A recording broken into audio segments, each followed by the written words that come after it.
نہ عمر کوئی شک کرتا بھی کوئی یار ہمیں خواہ اللہ کے جان تراشی ہے. حضرت امیر معاویہ رضی اللہ عنہ سے علی مرتضیٰ بہت افضل ہے. ایسا ہے کہ نہیں؟ لو جی میں بابا کے دو کہہ رہا ہوں علی مرتضیٰ حضرت امیر معاویہ سے افضل، صرف افضل نہیں بہت افضل ہے. تو یہ غلط فہمی بھی دور ہوگی. مروان بن حکم مناسب آدمی نہیں تھا. وہ بنو امیہ میں اہل بیت اطہار کا علی مرتضیٰ کا مخالف تھا. وہی آپ کو چوتھا خلیفہ نہیں مانتا تھا. ابو داؤد میں حدیث ہے. حضرت سفینہ رضی اللہ تعالیٰ عنہ اپنے شاگردوں کو پڑھا رہے تھے.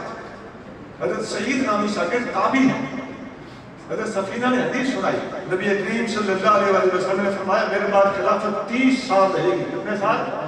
30 سال.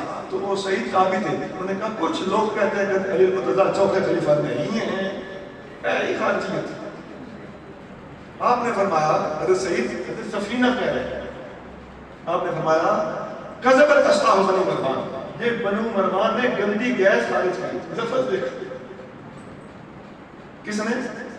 بنو مروان. یہ میں بنو مروان کی تعریف کر رہا ہوں.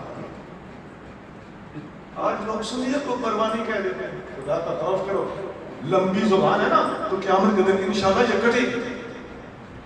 جھوٹ بولتے ہو مسلمانوں پر الزام لگاتے ہو. پھر آپ صلی اللہ علیہ وسلم کا فرمان اگر سفینہ آگے